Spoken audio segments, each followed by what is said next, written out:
मित्रों, परिश्रमशीलता और निरंतर योग्यता की वृद्धि, यह दो उन्नति के मार्ग हैं। और तीसरा उपाय है किफ़ायत सारी।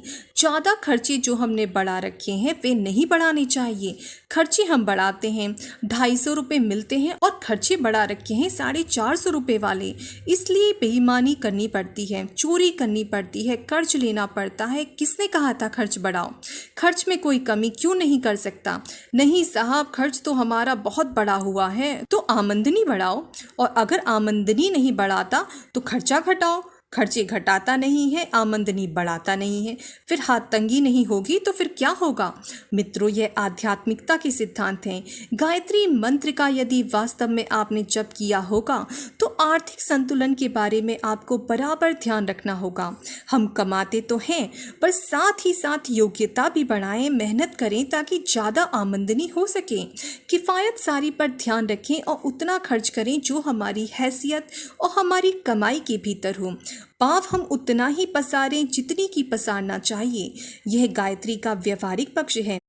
तो मित्रों, परिश्रमशीलता और निरंतर योग्यता की वृद्धि, यह दो उन्नति के मार्ग हैं। और तीसरा उपाय है किफ़ायत सारी। ज़्यादा खर्चे जो हमने बढ़ा रखे हैं वे नहीं बढ़ाने चाहिए। खर्चे हम बढ़ाते हैं, 250 रुपये मिलते हैं और खर्चे बढ़ा रखे हैं 450 रुपये वाले। इसलिए बेईमानी करनी पड़ती है, चोरी करनी पड़ती है, कर्ज लेना पड़ता है। किसने कहा था खर्च बढ़ाओ? खर्च में कोई कमी क्यों नहीं कर सकता? नहीं साहब, खर्च तो हमारा बहुत बड़ा हुआ है, तो आमदनी बढ़ाओ।